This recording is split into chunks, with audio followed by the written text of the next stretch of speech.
काय ता आंब्याचा रायता बघायची का मग रेसिपी? चला तर मग बघूनच टाकूया. पहिले तर आधी गावठी आंबे घ्यायचे, ते स्वच्छ धुवून असे उकडवून घ्यायचे. आंब्याने हलका पिवळसर रंग घेतला की समजून जायचं आपला आंबा उकडला आहे. मग आंब्याचं पोट पाडून घ्यायचं आणि कुडाळचा गावठी आंबा बघा कसा रसरशीत आहे तो. त्याच्यानंतर व्हिडिओमध्ये दाखवल्याप्रमाणे सालांचा गर चमच्याने काढून घ्यायचा. आणि आजचो आपलो आचारी आमचो दिदी असा म्हटला दीदीक थोडीशी मदत करूया, म्हणजे आपणाक पण ना व्हिडिओसाठी काहीतरी विषय पण मिळात आणि तुमका सगळ्यांका वाटात पण ह्या बाय ना लयच कामाचा असा. चला आता बस झाली बडबड, रायत्याकडे वळूया. तेल चांगलं तापलं की त्याच्यात मोहरी टाकायची.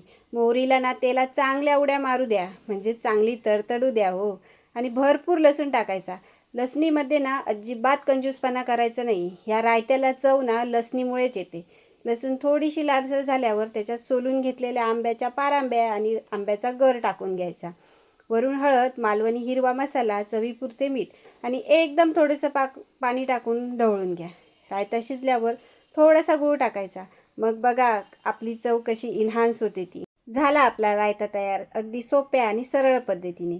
दीदीने केलेल्या रायत्यावर मास्टर शेफमधल्या जजसारख्या ना जजमेंट देऊक मी इथे इलंय. लहान बहिणीचा हक्कच असताना कोण कोण आपल्या बहिणीसोबत असा करतात कमेंट करून नक्की सांगा. चला तर मग आजच्यापुरती इतकेच गजली. अशाच गजलींसाठी चॅनलला लाईक, शेअर, सबस्क्राईब करा.